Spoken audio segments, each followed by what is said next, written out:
یہ بڑا سا حویلی نما گھر تھا جس کے عقب میں ایک بڑا سا کمرہ اور اس کے صدر دروازے کا رخ مزار کی طرف تھا۔ یہاں قادری بھائی رہتے تھے۔ مجھے حسن یہاں لے کر آیا تھا۔ میں نے حسن کے گھر میں ان کی گفتگو سے متاثر ہو کر اس سے کہا تھا کہ مجھے قادری بھائی سے ملنا ہے، اور آج وہ مجھے یہاں لے آیا تھا۔ خالہ جان یعنی حسن کی امی نے قادری بھائی کے لیے چنے کا حلوہ بھیجا تھا وہی دینے، اور وہ ان کے گھر جا رہا تھا اور مجھے بھی ساتھ لے لیا۔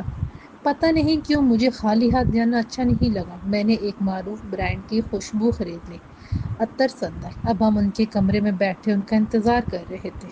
ذرا دیر بعد وہ آ گئے، سفید قمیض پاجامے میں۔ وہ بہت جاذب نظر لگ رہے تھے۔ ان کے آتے ہی ہم دونوں کھڑے ہو گئے۔ انہوں نے ہمیں بیٹھنے کا اشارہ کرتے ہوئے سلام کا جواب دیا اور بولے، یوں کھڑے نہ ہوا کرو، مجھے اچھا نہیں لگتا۔ جی بہتر، حسن نے کہا اور ناشتے دان کی طرف اشارہ کرتے ہوئے کہا، امی جان نے چنے کا حلوہ بنایا تو آپ کے لیے کہا کہ لے جاؤں۔ ہاں، آپا جان حلوہ بہت عمدہ بناتی ہیں، انہوں نے مسکرا کے کہا۔ آپا جان کو میرا سلام بھی کہیے گا اور شکریہ بھی ادا کیجیے گا۔ پھر اچانک انہوں نے پوچھا، پتہ ہے حلوہ کیوں اچھا بنتا ہے؟ کیوں؟ بے ساختہ ہم دونوں نے ہی پوچھا۔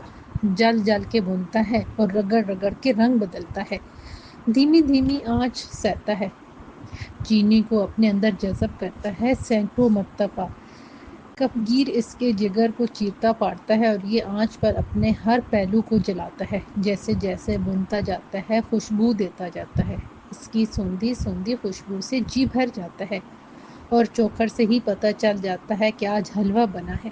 میں نے حیرت سے انہیں دیکھا۔ سینکڑوں مرتبہ امی کے ہاتھ کا گاجر کدو، مونگ کی دال، چنے کا حلوہ کھایا تھا، مگر حلوے کی اس طرح کی بننے کی تشریح کسی نے نہیں کی تھی۔ فکر کی دھیمی دھیمی آنچ، کھوج کی کفگیر اور دل و دماغ میں کشش کو جذب کرنے کی اہلیت ہی انسان کو خندن بناتی ہیں۔ انہوں نے میری طرف دیکھ کے معنی خیز انداز میں کہا، نہ جانے کیوں میرے بدن کے اندر جیسے ایک پریری سی دوڑ گئی۔ طلال بھی آپ کے لیے کچھ لائے ہیں، حسن نے دھیرے سے کہا۔ انہوں نے میری طرف دیکھا۔ آپ کے لیے ایک معمولی سا تحفہ پیش خدمت ہے۔ میں نے اٹھ کر سرخ ڈبیا ان کی طرف بڑھائی جس میں عطر سندل کی شیشی رکھی تھی۔ سندل، انہوں نے دھیمے سے ہاتھ میں تھامتے ہوئے کہا، سندل کی خوشبو اور پھر خوشبو کا تحفہ، تعلق میں پاکیزگی کا مظہر ہے۔ مجھے حیرت ہوئی کہ ان کو کیسے پتہ چلا کہ ڈبیا میں سندل کا عطر ہے۔ میں نے کہا، شکریہ، آپ نے قبول فرمایا، محبت ہے آپ کی۔ انہوں نے مسکرا کے کہا، خوشبو سے انکار مومن کی فطرت کے خلاف ہے۔ سندل بھی نہ جانے کتنے کشٹ اٹھانے کے بعد عطر میں ڈلتا ہے۔ ان کی باتوں میں عجیب سی معنی افرینی تھی۔ ان کے لفظ بظاہر جیسے ہوا میں تیرتے تھے، لیکن معنی بادبان باندھے دماغ کے ساحل پہ لنگر انداز ہو جاتے تھے۔ میں زندگی میں پہلی بار کسی سے متاثر ہوا تھا۔ آپ جانتے ہیں کہ آپ جلدی متاثر کیوں ہو جاتے ہیں؟ جب آپ اپنے گھر کی محبتوں سے دور ہوں، آپ کے ماحول میں کہنے کی گنجائش نہ ہو، فکر کو سانس لینے میں بار بار تھکنا پڑتا ہو، تو پھر آپ ہر اس شے سے متاثر ہونے لگتے ہیں جو آپ کے ماحول کو آپ سے دور کر دے۔ اس کے برعکس پرسکون گھریلو ماحول، بات کہنے اور سننے کی آزادی، سرائے جانے کا عمل آپ کو مضبوط کر دیتا ہے، اور آپ اندر سے خالی نہیں رہتے بلکہ بھرے بھرائے رہتے ہیں، ایسا برتن جس میں گنجائش ہی نہیں ہوتی۔ تب ایسے میں دوسرے کو بڑے دباؤ، بڑی تنگ و دو سے اپنے آپ کو داخل کرنے کے راستے ڈھونڈنے پڑتے ہیں۔ میں خالی برتن نہیں تھا، لیکن ان کے اندر کچھ ایسی کشش تھی کہ ان کی کشش نے میرے اندر میں جگہ بنا لی تھی۔ اندر سے خادم آیا اور حلوے کا ٹفن اٹھا کے اندر لے گیا۔ ذرا دیر میں ہی اس نے خوشبودار قہوہ، حلوہ اور بھنے ہوئے کاجو اور مسالے دار بادام لا کے رکھ دیے۔ ہم نے ان کے اشارے پر ان سے لطف اندوز ہونا شروع کر دیا۔ آپ کی دلچسپی کہاں ہے؟ انہوں نے پوچھا۔ جی، میں نے حیرت سے ان کی طرف دیکھا اور نظریں جھکا لی، یوں جیسے انہوں نے میری چوری پکڑ لی ہو۔ پھر دھیرے سے کہا، میں پڑھ رہا ہوں۔ پڑھنا اچھی بات ہے، کتاب ہو یا انسان، دونوں کو پڑھنے کے لیے دھیان لگانے کی ضرورت ہے۔ بعض اوقات بہت تکلیف ہوتی ہے جب شعور کی آنکھ کھل جاتی ہے۔ جی، میں نے ان کی طرف دیکھا، مجھے جیسے اچانک ان سے ڈر لگنے لگا۔ عجیب رنگ ساز آدمی تھے، باتیں کرتے تھے یا چٹکیاں کاٹتے تھے، دھیرے سے جو کسک دیتی تھی، تکلیف ہوتی تھی، دھیان گیان جیسے سب الٹ پلٹ ہو جاتا تھا۔ پانی والے کو ذرا سا کہوا کیا اچھا لگا ہوگا، انہوں نے اچانک کہا۔ پانی والا؟ حسن نے چونک کے پوچھا۔ قادری بھائی کیا کہہ رہے ہیں آپ؟ ہمارے طلال میاں پانی کافی زیادہ پیتے ہیں، اس لیے میں نے کہا کہ اگر مزید چاہیے تو ابھی آ جاتا ہے۔ میری تو ایک ہی فنجان میں تربیت سیر ہو گئی، آپ کے کہوے کی چھوٹی سی پیالیاں جی تر و تازہ کر دیتی ہیں، حسن نے کہا۔ اور آپ؟ انہوں نے میری طرف دیکھا۔ آپ کے لیے منگواؤں مزید؟ میں تو ابھی تک اس حیرانی میں مبتلا تھا کہ قادری بھائی کو کیسے معلوم ہوا کہ میں پانی بہت پیتا ہوں۔ مت سوچیے، انہوں نے دھیرے سے کہا، پانی ہی تو زندگی ہے۔ میں نے ان کی طرف دیکھا، وہ میری ہی طرف متوجہ تھے۔ ان کے ہونٹوں پر مسکراہٹ تھی، بڑی روشن سی، کھلنڈری سی، جیسے کہہ رہی ہوں کہ ہم تمہارے متعلق بہت کچھ جانتے ہیں، کہاں تک چھپاؤ گے ہم سے؟ مجھے ان سے ڈر لگنے لگا۔ بھلا کیا ایسے آدمی سے ڈرنا نہیں چاہیے کہ جس سے آپ دوسری بار ہی مل رہے ہیں اور وہ آپ کی عادتوں کو جانتا ہو اور شاید دل کے اندر اٹھنے والی ہلچل کو بھی؟ امی نے کہا ہے کہ آپ سے پوچھ لوں کہ آپ نے دوبارہ کب تشریف لائیں گے، حسن نے کہا۔ جلد انشاءاللہ، انہوں نے بلا تامل کہا۔ حسن نے ذرا دیر کی خاموشی کے بعد کہا، اگر آپ کی اجازت ہو تو مہینے کی محفل میں طلال کو بھی مدعو کر لوں، آپ کی محفل سے مستفید ہو لیا کرے گا۔ ضرور، کیوں نہیں؟ قادری بھائی نے فوراً کہا، ہماری محفل میں بھلا اجازت کی کیا ضرورت؟ بسرو چشم، ہمیں ایک دوسرے سے کچھ سیکھنے کا موقع ملے گا، آپ سے ہمیں سیکھنے کو ملے گا۔ ہم جیسے عامی کیا کسی کو کچھ سکھا سکتے ہیں؟ میں نے بھی ساختہ کہا، جس میں اہلیت ہوتی ہے وہ جوان پیروں سے آگے بڑھ جاتا ہے۔ انہوں نے مسکرا کے کہا، ہر برتن میں کچھ نہ کچھ استفادے کے لیے مل جاتا ہے۔ دعوت شیراز میں شرکت کا فائدہ تو ہے۔ میں نے ان کی طرف دیکھا اور وہ مسکرائے۔ اب اجازت دیجیے، حسن نے کھڑے ہوتے ہوئے کہا۔ اللہ حافظ، انہوں نے کہا۔ میں نے اور حسن انہیں سلام کیا اور باہر نکل آئے۔ میں نے باہر نکلتی حسن سے پوچھا، یہ دعوت شیراز سے کیا مراد ہے؟ ہم سب مہینے میں ایک بار جمع ہوتے ہیں، ہر شخص جو بھی چیز قادری بھائی کے لیے تحفے کے طور پر لاتا ہے وہ سب دسترخوان پر رکھ دیا جاتا ہے۔ قادری بھائی نے اس کو دعوت شیراز کا نام دیا ہے۔ حسن نے دعوت شیراز کی تفصیل بتائی، پھر چلتے چلتے اچانک دائیں مڑتے ہوئے کہا، میں ذرا فاتحہ پڑھ لوں۔ کہاں؟ میں نے حیرت سے پوچھا، کیونکہ جہاں تک میرے علم میں تھا حسن کا کوئی رشتہ دار یہاں اتنی دور دفن نہیں تھا۔ مزار شریف ہے وہاں، حسن نے دور ایک بلند پہاڑ کی طرف اشارہ کیا۔ جب بھی آتا ہوں فاتحہ پڑھے بغیر نہیں جاتا، یہ قادری بھائی کے مرشد ہیں۔ اچھا، میں نے حیرت سے پوچھا، قادری بھائی مجھے پیری مریدی والے تو نہیں لگتے؟ نہ ہاتھوں میں بڑی بڑی انگوٹھیاں، نہ ہی آنکھوں میں سرما، نہ کوئی لچھی دار گفتگو، نہ اپنی کرامات کا تذکرہ، نہ ہی فضول کی یا وہ گوئی۔ ارے ارے، حسن نے ہنس کے کہا، تم تو لگتا ہے کہ بابو پر بڑی ریسرچ کر بیٹھے ہوں۔ قادری بھائی ان کی طرح بالکل نہیں ہیں، لیکن وہ ایسے معاملات میں کبھی نہیں بولتے۔ ایک مرتبہ میں نے بھی ایسا ہی کہا تھا کہ یہاں تو ہر طرف جعلی بابا بنے ہیں۔ وہ کہتے کہتے رکا، پھر میری طرف دیکھ کے بولا۔ قادری بھائی نے بڑی عجیب بات کی، کہنے لگے، جنہیں آپ لوگ جعلی سمجھ رہے ہوتے ہیں وہ ذات میں تو اصلی ہوتے ہیں۔ ان کا ظاہری روپ ان کے کام کا اظہار ہوتا ہے، وہ روح بدل کے دھوکہ نہیں دیتے، اور ویسے بھی ڈھونگ کیے بغیر ڈنگ کہاں آتا ہے۔ تب پھر میں نے کسی بابے کو کیا، کسی کو بھی غلط کہنا ٹوکنا چھوڑ دیا، کیا پتہ یار کون کس بیس میں ہو۔ ہاں یہ تو ہے، میں نے کہا۔ اتنی دیر میں ہم چلتے چلتے مزار شریف کی سیڑھیوں تک پہنچ گئے۔ حسن نے ایک طرف ہو کر حفاظت پاپوش کے کاؤنٹر پر جوتے اتارے، وہاں کھڑے لڑکے نے لپک کے جوتے پکڑے اور بولا، کیا بات ہے حسن بھائی، بڑے دنوں کے بعد حاضری لگائی۔ ہاں بس فرصت نہیں مل سکی، حسن نے کہا۔ اتنی دیر میں نے بھی جوتے اتار دیے، اس نے لپک کر اٹھا لیے۔ میں نے دیکھا کہ اس نے ہمارے جوتے بڑے احترام سے اٹھا کر ایک خانے میں رکھ دیے۔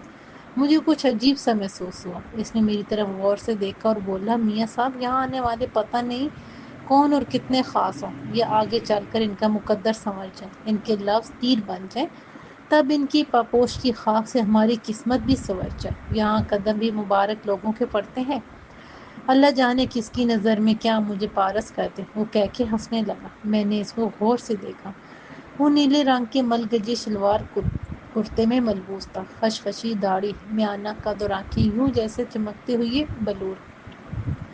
مجھے اس کی آنکھوں کو دیکھ کے جھٹکا سا لگا، یوں جیسے نیلے نیلے بلور، گہرے سمندر کے پانی جیسے۔ اس نے جلدی سے نظریں چرا لی اور حسن سے بولا، فاتحہ پڑھیے گا، سلام پیش کیجیے گا تو میرے لیے بھی دعا کیجیے گا۔ جی ضرور، حسن نے فوراً جواب دیا۔ ہم دونوں مزار شریف کی سیڑھیاں چڑھنے لگے۔ کوئی 100 کے قریب سیڑھیاں ہوں گی۔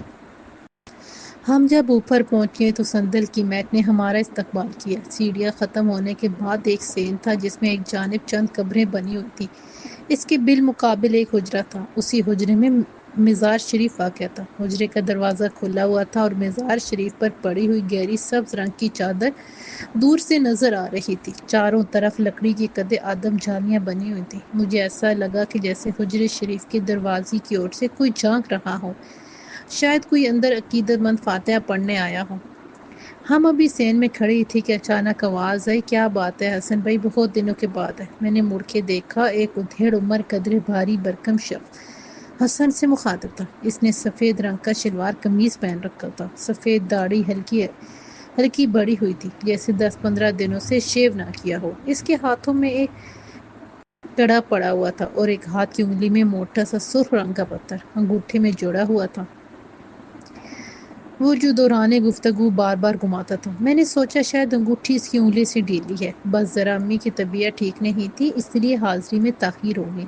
اس نے جواب دیا۔ لگتا تھا کہ یہاں سب حسن کو جانتے تھے۔ جائیے فاتحہ پیش کر آئے، اس نے کہا۔ مجھے ایک بات کی حیرت ہوئی، یہاں کے تمام لوگ، بلکہ تمام کیا، یوں کہیے کہ میں جس سے ملا وہ بڑی شائستہ اردو بول رہے تھے، جبکہ فی زمانہ ایسی اردو خالی سننے کو ملتی ہے۔ میں نے سوچا شاید مزاروں کی دنیا علیحدہ ہوتی ہے، حیرت انگیز اسرار کے پردوں میں لپٹی ہوئی، نہ جانے کتنی ہی کہانیاں، انجانی داستانیں، کچھ کہی کچھ انسنی، ان سے وابستہ ہوتی ہوں گی۔ بھید بھرے لوگوں کی کہانیاں۔ کیا سوچ رہے ہو؟ حسن نے مجھے ٹوکا دیا۔ کہ کچھ نہیں، میں نے جواب دیا۔ تو پھر آؤ اندر، چوکھٹ پر کیوں رکے؟ حسن نے کہا۔ میں نے جیسے جھرجھری لے کر اپنے آپ کو دیکھا۔ میں مزار شریف کی چوکھٹ پر کھڑا تھا اور حسن اندر کھڑا مجھے دیکھ رہا تھا۔ میں مزار شریف کے اندر داخل ہو گیا۔ مزار شریف کے عقب میں بنی بڑی سی کھڑکی کھلی ہوئی تھی اور اس میں سے ٹھنڈی ہوا اندر آ رہی تھی، تازگی بھری۔ مزار شریف پر گہری سبز رنگ کی چادر تھی، جس کے کناروں پر سرخ رنگ کی چوڑی پٹی بنی ہوئی تھی، جس میں رو پہلی کرن لگی ہوئی تھی۔ مزار کے چاروں طرف سندل کی مہک جیسے ہلکورے لے رہی تھی۔ باہر کی بنسبت مزار شریف میں ٹھنڈک کا احساس تھا۔ ہمارے ننگے پاؤں فرش کی ٹھنڈک کو محسوس کر رہے تھے۔ میں نے فرش کی سمت غور سے دیکھا۔ فرش نیلے رنگ کی ٹائلوں سے بنا ہوا تھا۔ میں نے اوپر کی طرف دیکھا۔ نیچے گنبد کے دائرے میں عدل کرسی اور دیگر آیات لکھی ہوئی تھیں۔ بہت خوبصورت نقاشی تھی، جس میں نیلے رنگ کا عنصر غالب تھا۔ حجرے کی دیواریں بھی چاروں طرف سے قد آدم تک نیلے ٹائلوں سے مزین تھیں اور اوپر کی سطح پر 6 انچ کی بھوری ٹائلیں لگی ہوئی تھیں۔ میں نے دیکھا حسن نہایت خشوع وخضوع سے تلاوت قرآن شریف میں محو تھا۔ وہ سورۃ بقرہ کا پہلا رکوع پڑھ رہا تھا۔ حسن کی آواز بہت خوبصورت تھی، یا شاید قرآنی آیات کا لحن آواز کو جلا بخش دیتا ہے۔ اس سے پہلے میں نے کبھی حسن کی قرات نہیں سنی تھی۔ اس نے کافی دیر تلاوت کی۔ میں نے ادھر ادھر دیکھا، پھر ایک طاق میں رکھی ہوئی سورۃ یاسین اٹھائی اور ایک طرف بیٹھ کے پڑھنے لگا۔ مجھے پڑھنے میں بہت مزہ آ رہا تھا۔ کھڑکی سے آتی ہوئی ٹھنڈی نرم ہوا، ٹھنڈا فرش اور چاروں طرف ہلکورے لیتی ہوئی سندل کی مہک، یوں جیسے ایک نئے اجنبی ماحول میں رچ بس گیا ہوں۔ میں نے چاروں طرف نظریں دوڑائیں، مجھے عجیب سا احساس ہوا، یوں جیسے فرش نے دھیمے سے ہلکورا لیا ہو۔ میں نے گھبرا کے ادھر ادھر دیکھا۔ حسن ہاتھ بلند کیے، آنکھیں بند کیے اصالِ ثواب میں مگن تھا۔ ایک بار پھر مجھے یوں لگا کہ جیسے مزار شریف کا فرش تھر تھرایا ہو۔ میں نے تیزی سے ایک ہاتھ کو جیسے فرش پر ٹکا دیا، جیسے میں گرنے سے بچوں۔ اسی وقت مزار شریف کے عین اوپر گنبد کے درمیان لٹکا ہوا فانوس بجھ گیا۔ میں نے اوپر کی طرف دیکھا۔ مزار شریف کا گنبد مجھے بہت اونچا، بہت ہی اونچا لگا۔ ہر طرف نیلاہٹیں چھا گئیں۔ اچانک جیسے میں فرش سے اٹھ گیا، جیسے کسی موج، کسی لہر پر سوار ہوں۔ حسن، میں نے چیخ کر کہا، مجھے بچاؤ، یہاں تو سمندر ہے۔ کیا ہوا؟ اس نے پوچھا اور میں چونک گیا۔ وہ میرے قریب آ کے مجھ پر جھکا ہوا تھا۔ کیا ہوا؟ اس نے پھر پوچھا۔ حسن، میں نے کہا، کیا بات ہے؟ حسن نے نرمی سے پوچھا۔ میں نے چاروں طرف دیکھا۔ گنبد کے وسط میں لٹکا ہوا بلب روشن تھا۔ فرش ٹھنڈا تھا اور چاروں طرف پانی کا ایک قطرہ تک نہیں تھا۔ اس نے میرے برابر بیٹھ کے میرا ہاتھ تھاما، یاسین شریف میرے ہاتھ سے لے کر لکڑی کی ریل پر رکھی اور میری طرف دیکھ کے بولا، کیا بات ہے، طبیعت تو ٹھیک ہے نا تمہاری؟ ہاں ہاں، میں نے سنبھل کے جواب دیا، میں ٹھیک ہوں۔ تم نے زور سے کہا تھا کہ یہاں سمندر ہے، حسن نے پوچھا۔ کیا ہوا تھا تمہیں؟ پتہ نہیں، میں نے ادھر ادھر دیکھا، پھر کہا، یہاں جیسے چاروں طرف نیلا رنگ غالب ہے، یوں لگتا ہے جیسے سمندر سا ہو۔ ہاں، حسن نے گہری سانس لے کے کہا، یہاں سمندر تو نہیں، البتہ ایک جھیل سی ضرور ہے، تمہیں دکھاؤں؟ ہاں، میں نے فوراً کہا، میں جیسے اس ماحول سے نکلنا چاہ رہا تھا۔ آؤ یہ دیکھو، حسن نے کھڑے ہوتے ہوئے کہا اور مزار شریف کے عقب میں بنی ہوئی کھڑکی کی طرف چلا گیا۔ میں اٹھ کر اس کے پاس آ گیا تو اس نے سامنے کی طرف اشارہ کرتے ہوئے کہا، وہ سامنے نیچے کی طرف دیکھو، وہاں جھیل ہے۔ یہاں جھیل ہے؟ میں نے حیرت سے پوچھا۔ ہاں جھیل ہے، وہاں چل کر بیٹھیں گے، وہاں ایک جاننے والا ہے، بہت اچھی چائے بناتا ہے، اس کے ہاتھ کے پکوڑے بڑے مزے کے ہوتے ہیں۔ اکثر زائرین جھیل کا پانی بوتلوں میں بھر کے لیے جاتے ہیں۔ وہ کس لیے؟ میں نے حیرت سے پوچھا۔ اپنا اپنا خیال ہے، کوئی سمجھتا ہے کہ اس جھیل کے پانی میں شفائی اثرات ہیں، تو کوئی سمجھتا ہے کہ اس جھیل کے پانی سے غسل کرنے سے بد اثرات دور ہو جاتے ہیں۔ عجیب بات ہے، میں نے کہا، لوگوں کو کیا ہو گیا ہے؟ جب اللہ تعالیٰ کسی کو شفا دینا چاہتے ہوں تو کسی بھی چیز کو سبب بنا دیتے ہیں۔ کبھی یہ تو سوچو کہ دوا میں شفا بخش کے اثرات کس نے رکھے؟ حالانکہ ایک ہی دوا کے استعمال کئی لوگ شفا یاب ہو جاتے ہیں اور بہتوں کو راس نہیں آتی، اور قیمتی سی قیمتی دوائیں دسترس میں ہونے کے باوجود شفا نہیں ملتی، موت مل جاتی ہے۔ کیوں؟ حسن نے میری طرف دیکھا اور پوچھا، کبھی سوچا تم نے؟ نہیں، میں نے فوراً کہا، میرا تو کبھی اس طرف دھیان ہی نہیں گیا۔ کبھی کوئی بخار ہوا تو شاید شافی یا کافی کہہ کے جو دوا امی نے دی پی لی۔ میری بات پہ وہ ہنس پڑا۔ کیوں ہنسے تم؟ میں نے فوراً سوال کیا۔ یہ بھی صحت کا کوڈ ہے، جب بھی کوڈ استعمال کرو گے نتیجہ آئے گا۔ شفا دینے والا تو وہی ہے، مرض کے ازالے کے لیے تو وہی کافی ہے، اور شفائی اثرات نے کام شروع کر دیا، بعینہ ایسے جیسے شفا ہمارا مقدر ہو۔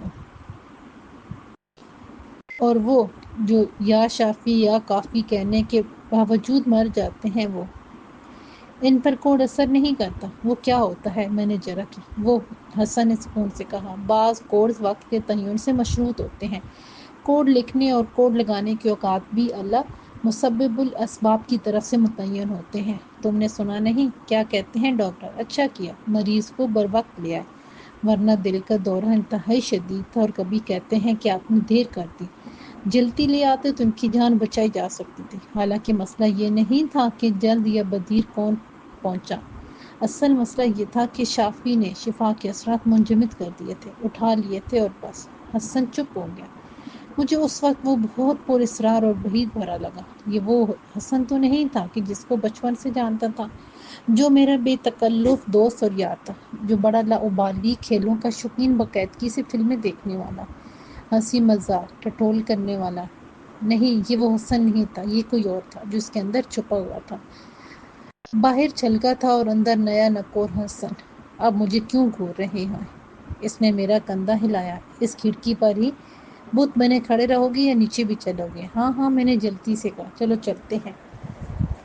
ہم مزار شریف کے حجرے سے باہر آ گئے۔ باہر چمکتی ہوئی دھوپ اور ٹھنڈی ہوا نے ہمارا استقبال کیا۔ چاروں طرف ایک عجیب سا سکون تھا، ٹھہراؤ تھا۔ میں نے حسن سے کہا، یار یہاں بڑی خاموشی، بڑا سکون سا ہے۔ میں نے بہت کم مزاروں پر اتنا سکون محسوس کیا ہے۔ ہاں، حسن نے کہا، جمعرات کو یہاں بے حد رش ہوتا ہے، عام دنوں میں زائرین بس اکا دکا ہی آتے ہیں، جمعرات کی رات قوالی بھی ہوتی ہے، آس پاس کے علاوہ لوگ بڑی دور دور سے آتے ہیں، یوں سمجھ لو کہ میلہ سا لگا رہتا ہے۔ ہم دونوں باتیں کرتے کرتے آہستہ آہستہ سیڑھیاں اترنے لگے۔ حفاظت پاپوش کے پاس پہلے والا آدمی موجود نہیں تھا، اس کی جگہ ایک دوسرا 12-14 سال کا لڑکا کھڑا تھا۔ وہ بھی حسن کو پہچانتا تھا۔ اس نے بتایا کہ ابا جیل پر گئے ہیں۔ میں ادھر کھڑا ہوا۔ پڑھائی کیسے چل رہی ہے تمہاری؟ حسن نے پوچھا۔ ٹیسٹ ہو رہے ہیں، اس نے بتایا، اب میں 7ویں میں جانے والا ہوں۔ وہ بڑا خوش تھا۔ اچھا بھائی، خدا بخش، اگر تمہارے نمبر اچھے آئے تو میری طرف سے تمہارے لیے ایک تحفہ۔ حسن نے بات ادھوری چھوڑ کر اس کی طرف دیکھا۔ حسن چاچا، میں اول تو نہیں آؤں گا؟ خدا بخش نے مایوس ہو کر کہا۔ کیوں؟ کلاس میں 4-5 لڑکے اور بھی ہیں، وہ بھی اچھا پڑھتے ہیں، مقابلہ بڑا سخت ہے۔ خدا بخش نے صورتحال بتائی۔ تو کیا ہوا؟ حسن نے اطمینان سے کہا، اول دوم سوم تو 3 ہی آتے ہیں، اگر تم یہ سمجھتے ہو کہ اول آ سکتے ہو تو یہ بھی ہو سکتا ہے کہ وہ بھی سمجھتے ہوں گے کہ وہ بھی اول آ سکتے ہیں۔ دوڑ میں شامل ہو جاؤ، پہلے سے ہمت ہار دو گے تو پاس ہی نہیں فیل ہو جاؤ گے۔ فیل تمہیں نہیں آنے کا، خدا بخش نے بڑے جوش سے کہا۔ یہ ہوئی نا بات؟ حسن نے اس کے کندھے پر تھپکی دی۔ وہ تحفہ کیا ہوگا؟ خدا بخش نے ہچکچاتے ہوئے پوچھا۔ تحفہ، حسن نے کہا اور خدا بخش کی طرف دیکھنے لگا۔ خدا بخش کا چہرہ لال ہونے لگا۔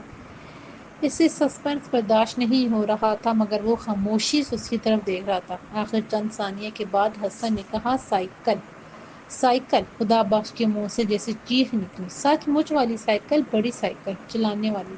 ہاں ہاں، حسن نے زور سے کہا، جیسے اس کو یقین دلا رہا ہو صحیح کہہ رہا ہو۔ لیکن خدا بخش کا چہرہ جیسے بجھ گیا۔ لیکن کیا؟ حسن نے پوچھا۔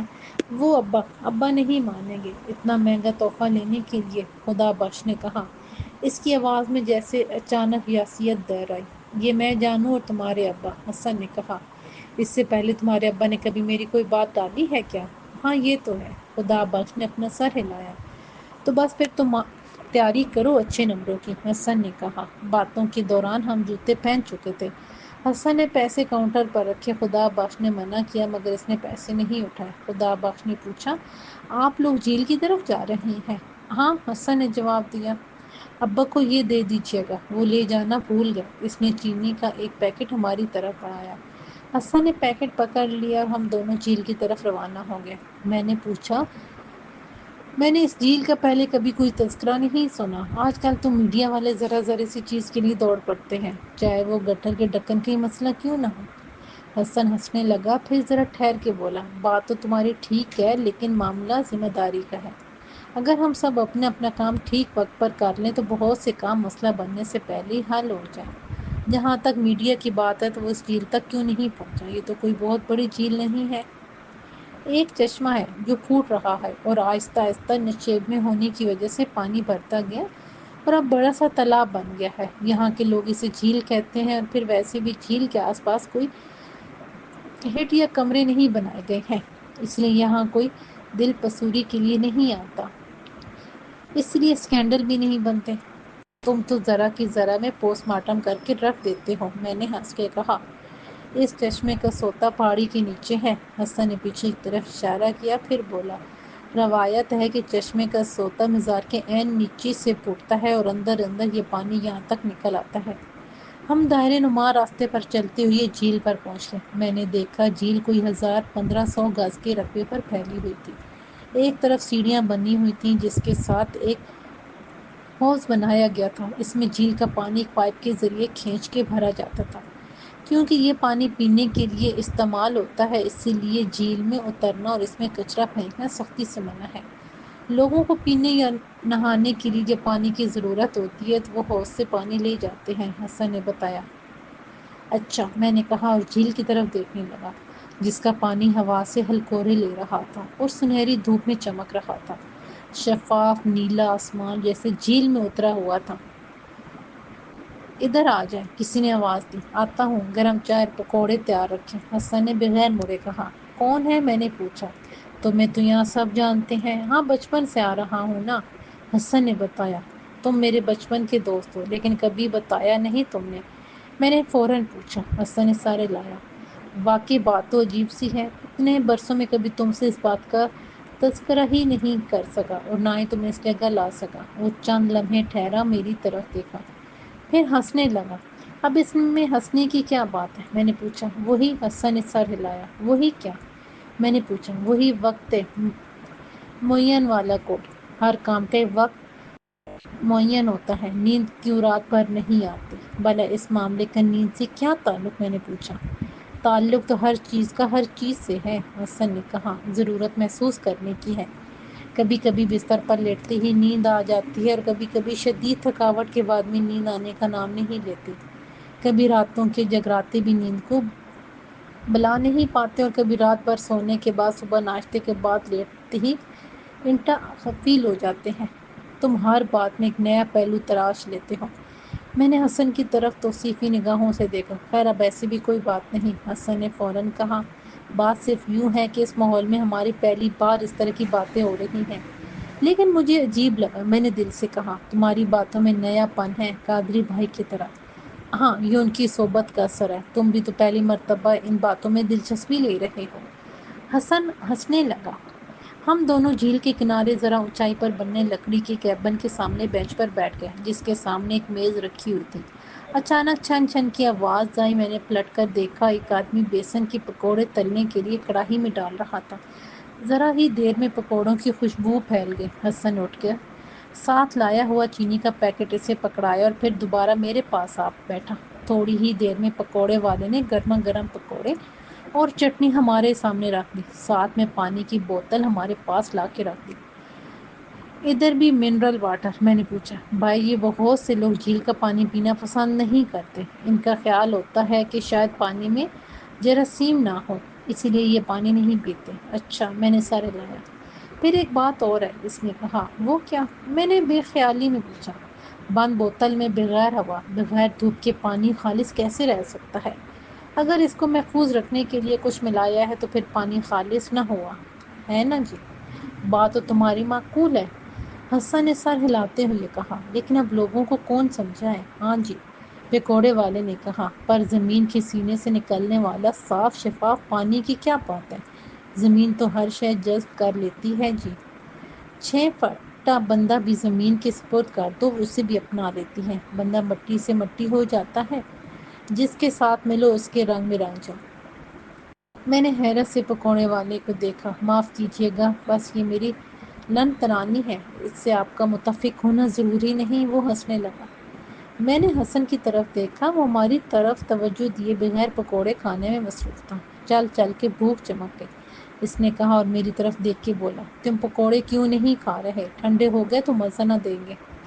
ہاں جی، کچھ چیزوں کا حسن اور ذائقہ حرارت میں ہے، پکوڑے والے نے اس کی بات پر برجستہ کہا۔ حیران مت ہو، یہ دنیا الگ ہے، یہاں لوگ دل کی جلے آتے ہیں پھر انہی سے وابستہ ہو جاتے ہیں۔ حسن نے کہا۔ ہاں جی، پکوڑے والے نے کہا، حرارت ہی بندے کو بے چین رکھتی ہے، حرارت نہ ہو تو جینے کا آغاز کیوں ہے؟ جلیں گے تو چٹیں گے، پھر دل جلنے کی مہک آئے گی، پنڈا تڑپنے کی آواز آئے گی، تب کہیں عشق کی چنگاری سلگے گی۔ یہ عشق بھی تو بھاری پتھر ہے۔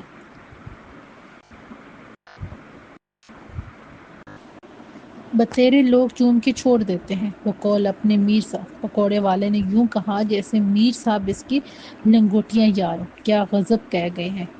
یہ عشق ایک میر بھاری پتھر ہے، کب یہ تجھ یہ ناتواں سے اٹھتا ہے۔ بہت عمدہ، میں نے کہا۔ اس کی یاد آتی ہے، سانسوں ذرا آہستہ لو، دھڑکنوں سے بھی عبادت میں خلل پڑتا ہے، پکوڑے والے نے گنگنا کر کہا۔ اب یہ کون ہے؟ حسن نے پوچھا۔ سرحد پار کے راحت اندوری، پکوڑے والے نے بتایا۔ شیر تو خوشبو ہیں جی، ان کو کون سی سرحد روک سکتی ہے؟ میں حیران تھا ایک پکوڑے والے کی یہ گفتگو، اتنا عمدہ شاعری ذوق، یہاں تو جیسے ہر بندہ ایک نئی کتاب، ایک نیا جہان تھا۔ بقول میر تقی میر، سرسری تم جہاں سے گزرے، ورنہ ہر جہاں جہان دیگر تھا۔ یا اللہ، یہ کیسی بستی ہے، یہ کون لوگ ہیں؟ اپنے شاکر بھائی خالی پکوڑے ہی نہیں تلتے، اپنی باتوں سے دل کو بھی سوختہ کر دیتے ہیں، اعلیٰ تعلیم یافتہ ہیں، بس یہاں آئے اور ادھر کے اسیر ہو گئے، ملازمت چھوڑ دی، قبل از وقت ریٹائرمنٹ لے لی، اب یہ ہیں، مزاج شریف ہے اور زائرین کی خدمت ہے۔ اتنے میں ایک اور آدمی آ گیا، شاکر بھائی اس کے لیے پکوڑے تلنے چلے گئے۔ میں نے حسن سے پوچھا، ان پر ایسی کیا آفات آ پڑی کہ نوکری چھوڑ کے اس جگہ آ بیٹھے؟ کاہے کو بن باس لے لیا؟ افتاد؟ حسن حیرت سے کہا۔ ان پر کوئی افتاد نہیں پڑی، بلکہ وہ خوش ہیں۔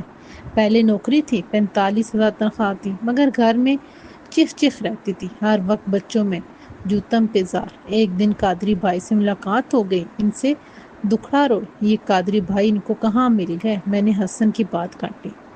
حسن نے میری طرف دیکھا، پھر بولا، نیٹی جیٹی کے پل پر 2 بجے رات میں خودکشی کرنے کے لیے ریلنگ پر چڑھے بیٹھے تھے۔ ادھر سے قادری بھائی آ گئے، انہوں نے پوچھا، کیا بات ہے، ریلنگ پر کیوں چڑھے بیٹھے ہو؟ گر جاؤ گے۔ گرنے تو آیا ہوں، شاکر نے کہا۔ سگریٹ پیتے ہو؟ قادری بھائی نے پوچھا۔ ہاں، آخری 2-3 سگریٹ رہ گئی ہیں، پی لو تو کود جاؤں گا۔ سالی یہ کوئی زندگی ہے؟ اچھا چلو پھر مل کے ایک ایک سگریٹ پی لیتے ہیں۔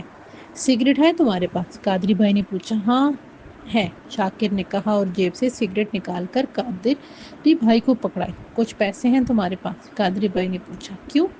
میں مرنے کو کھڑا ہوں اور تمہیں پیسوں کی پڑی ہے۔ جب تم کود جاؤ گے، مر جاؤ گے تو پیسوں کی تمہیں کیا ضرورت؟ کون سا اس دنیا کا دروازہ پیسے دے کے ٹکٹ لینے سے کھلتا ہے؟ نوٹ یہ تو گیلے ہو کے خراب ہو جائیں گے، کاغذ پانی میں پھول جائے گا۔ اور قادری بھائی چپ ہو گئے۔ اور کیا؟ انہوں نے تیزی سے پوچھا۔ اگر بر وقت نہ نکالا جائے تو لاش بھی پانی میں پھول جاتی ہے، منہ پھول جاتا ہے، ناک پھول جاتی ہے، پیٹ میں پانی بھر جاتا ہے، اگر کوئی مچھلی وغیرہ منہ مار دے پیر پر، پیٹ پر، آنکھ پر، تو کھال پھٹ جاتی ہے، مچھلیاں جمع ہونے لگتی ہیں۔ چہرہ، پیٹ ذرا نازک جگہ ہوتی ہے، پانی میں رہنے سے مزید نرم ہو جاتی ہے تو مچھلیاں آسانی سے کھا پیتی ہیں۔ اب اگر لاش برآمد بھی ہو جائے تو بڑی بری حالت ہوتی ہے، چہرہ بگڑنے سے پہچان نہیں ہو پاتی، انگلیاں پانی میں بری طرح پھول کے عجیب سی ہو جاتی ہیں، ان کے فنگر پرنٹس بھی نہیں ملتے۔ بیچارے نادرہ والے شناخت ہی نہیں کر پاتے کہ میاں عبدالغفور چلے گئے یا شاکر بھائی نکل لیے۔ مجبوراً عیدی والوں کی خدمات لے کے گوشت کی پوٹلی کو دفن کروا دیا جاتا ہے، اور ادھر بھی بندہ ایک نمبر ہی بن جاتا ہے۔ ایک نمبر؟ نمبر کیوں؟ شاکر بھائی نے تیزی سے کہا۔ تو اور کیا؟ قادری بھائی نے اطمینان سے جواب دیا۔ جب نام نہیں ہوگا تو پھر نمبر ہی لگے گا نا، پولیس رپٹ کا نمبر، لاش وصول کرنے کی تاریخ، وہ بھی تو نمبر ہے، اور پھر قبر کا نمبر۔ قادری بھائی خاموش ہو گئے، دونوں سگریٹ کے کش پھونکتے رہے۔ پھر قادری بھائی نے کہا، تم نے مرنے سے پہلے سگریٹ کے مزے لے لیے، اب اگر پیسے ہیں تو مجھے چائے پلا دو۔ کاہے کو؟ شاکر نے حیرت سے پوچھا۔ یہاں میں مرنے کو بیٹھا ہوں اور تمہیں چائے کی سوچ رہی ہے؟ اس زلف پہ اُبتی شب دور کی سوچی، اندھے کو اندھیرے میں بڑے دور کی سوچی۔ بات کہو گے تو بات ہوگی، اطمینان سے کر لینا۔ دو باتیں کر لینے میں، ایک ایک کپ چائے پینے میں بھلا دیر ہی کتنی لگتی ہے؟ ذرا دور ٹاور ہے، ادھر ہوٹل کھلے ہوں گے، مل باری کے ہوٹل پر چائے پراٹھا کھائیں گے، پھر تم اپنی راہ، ہم اپنی راہ۔ تم نے مر جانا ہے، ہم نے نکل جانا، اللہ اللہ خیر سلام۔ اپنے عبید اللہ علیم نے بجا کہا، آنکھ سے دور سہی، دل سے کہاں جائے گا؟ جانے والے تو ہمیں یاد بہت آئے گا۔ تم کیوں یاد کرو گے بھلا مجھے؟ کیا رشتہ ہے ہمارا تمہارا؟ شاکر نے کہا، ہم کو تو دادا کی بجائے بے داد ملی۔